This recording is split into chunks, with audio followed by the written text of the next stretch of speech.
Howdy folks, how we doing? Now remember a little while ago I did a video on how tractor suspension has evolved over the past 40 years using the 4TW, the JCB Fast Track and the New Holland T7.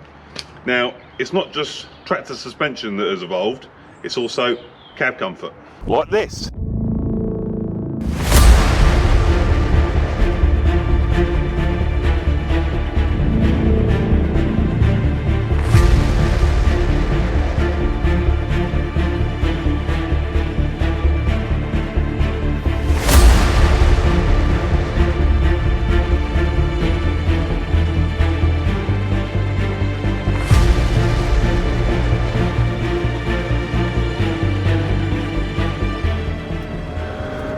So this new cab is a world away from the old one, completely redesigned, and they've put a lot of thought and effort into it.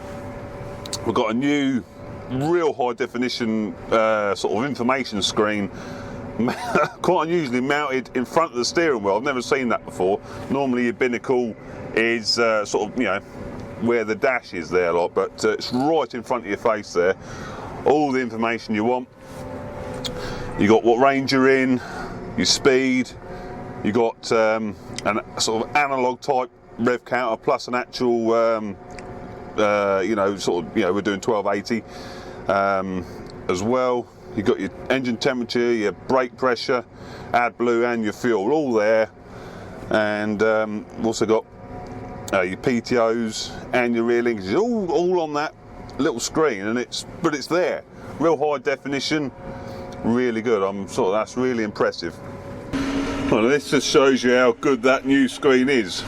We're in the old T7 cab at the minute, and as you can see, you're constantly looking through the steering wheel and, you know, where your arm is most of the time to see your dash. So you have to actually sort of look through the spokes to see it.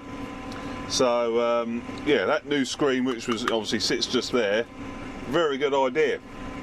And if you watch Mucka's video, you'll see that you know, he's done a very thorough test with essentially his wizard coat on to see if he could catch the sleeves on the screen, and he couldn't. You know, he was trying his best to catch the screen and it wouldn't. So that's not an issue, but you know, it certainly makes seeing the dash, I mean, like, that's right in my eye line at the minute, and as you can see, I can't see, you know, I can't see all the dash. You have to actually look round the spokes to see it.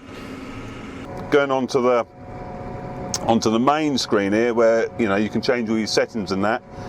Again, real high definition, real nice and easy to read, even, you know, like today, real bright sunshine, no problem reading that. And you've got down here all your run screens. So now we've got a rear camera, which is, you know, obviously handy. Saves you having to look over your shoulder all the time if you're, you know, cultivating or ploughing or whatever. Just gives you a bit of an overview. Inbuilt GPS on the screen now, because it's a big enough screen to accommodate that. What else have we got? All your working areas and your hitch control. You got slip control there, ride control. What we got here? Full screen rear camera. That's very good. That's a very good high definition picture, that is.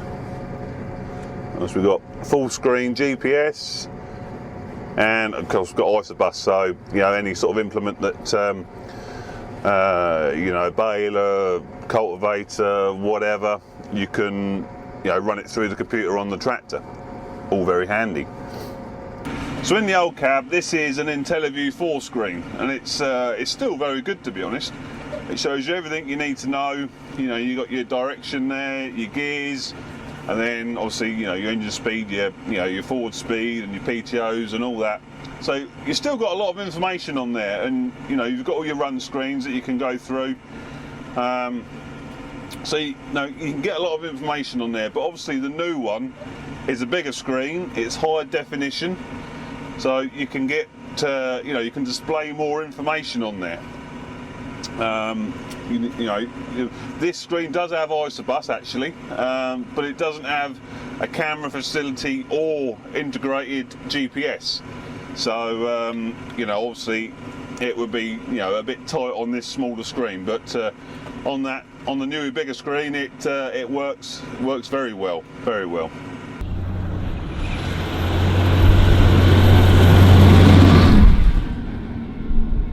Now coming down to controls, we've got a new main control joystick here. It's got your forward and reverse on as normal, your auto steer, some assignable spool valves. The old joystick is a pretty good joystick, to be fair. Fits nicely in the hand, but it can't do as much as the new one. Obviously, we've just got on this. This is a power command tractor.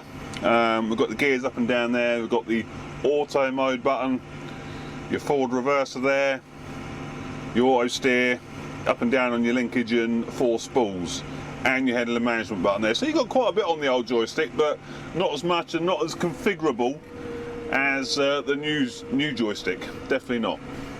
We've now got a new little bit for, I would sort of class that as a ploughing rest, that is, you know, a little ploughing sort of thing, because, you know, you've got your thumb wheel there for your depth control, you're up and you're down. We've also got a brand new, again, sort of front linkage stroke, you know, spool valve control joystick here, which this time, very, you know, cleverly has got a forward reverser on it. So you haven't got to take your hand off there to change, you know, to use the column mounted or the joystick here to change direction. It's there as well. Now, as you can see in the old one, the layout is slightly different. The joystick control and the hitch control are the other way around, and I'm pretty sure the hitch control is a bit more of a stretch. Also, the other thing I like on the new one is the fact you've got the little scroll wheel, whereas on this you've got the full length slider, which is a bit more awkward to use. The joystick itself, it literally is just a, you know, a forward back, left and right to operate hydraulics. There's no direction control on it or anything like that. But it's still a good system, but again, the new cab just takes it to a whole new level. So again, they've thought about it, put a lot of thought into it, and made the operator's life a lot easier. All your stereo and blower controls there for your climate control, all easy to get to.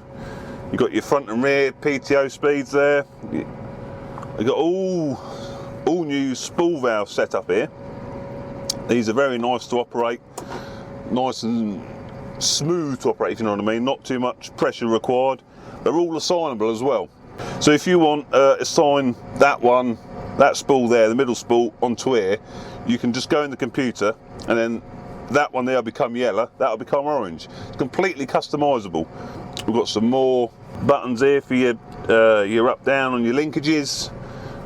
You've got all your lights and your diff lock controls, your forward and forward drive control there. So the rest of the controls in the old cab are scattered about a bit.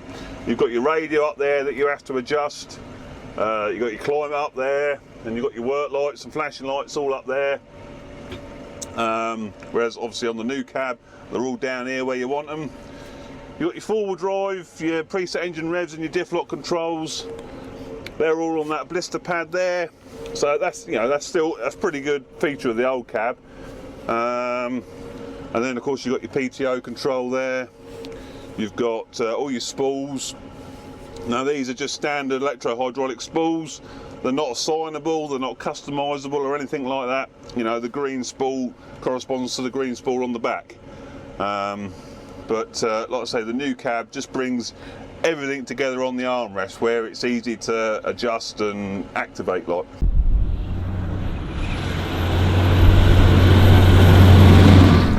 But the cab itself actually is, well, it feels a lot bigger than the older ones. Certainly seems to be a lot more storage space, you know, down to the where the accelerator is. You've got a power point there because you can actually fit a fridge down there.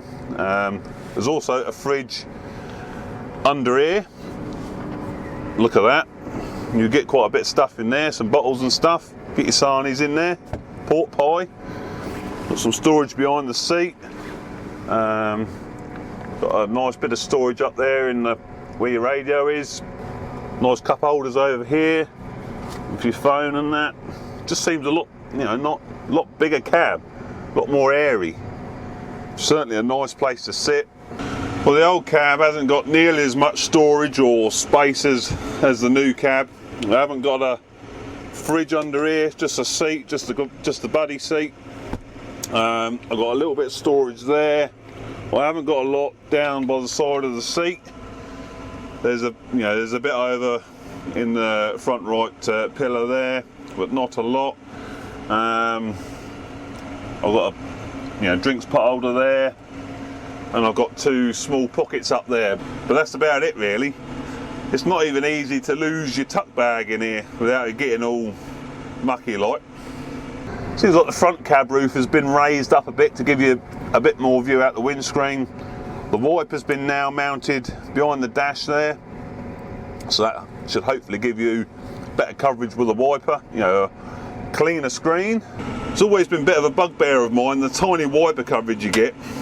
It just simply isn't enough if you've got a dirty screen and that is all you can look through. It's just not enough. So it's obviously hopefully a big improvement on the new one. Just seems a lot more airy in here. It's a lovely seat to sit on. I've got forward and back motion on the seat and side to side, so that's just really helping to suck up any bumps really. It's really, really nice place to spend the day. I'd be quite happy in here, I reckon.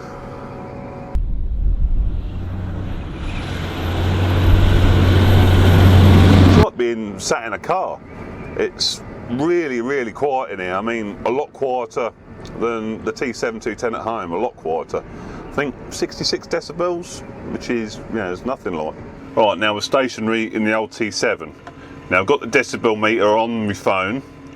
I don't know how accurate it is, but we'll go with it as a test. And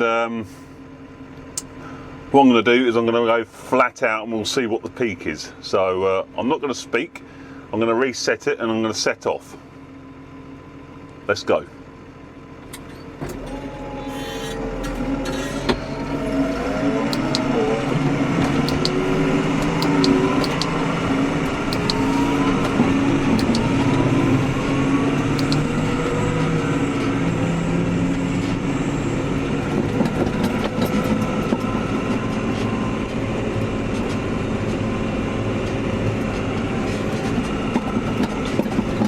So there we go, that's roughly about 86, 87 decibels. Like I said, I'm not sure how accurate the phone is, but it's obviously going to give you a rough guide. And that's a big percentage more than 66 on the new cab, definitely. And I mean, I can attest, because obviously I've driven both, that the new cab is considerably quieter. I mean, really quiet compared to this.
Right, well there you go. I hope that's given you a bit of an insight into the latest generation of cab on the New Holland T7 HD. I think you'll agree, it's a big update from like the New Holland T7 we got on the farm. The state of that, you can wash that. What are you doing? I'm filming it. Yeah, you should be washing. Honestly, it's folks I have to work with. Saying that, Mucka's done a real in-depth video on the cab, the new cab. Go to the link in the description and there'll be a link at the end of the video. So, honestly, I can't believe that. But anyway, I hope you enjoyed that little vid. We'll see you on the next one. Ta-ta.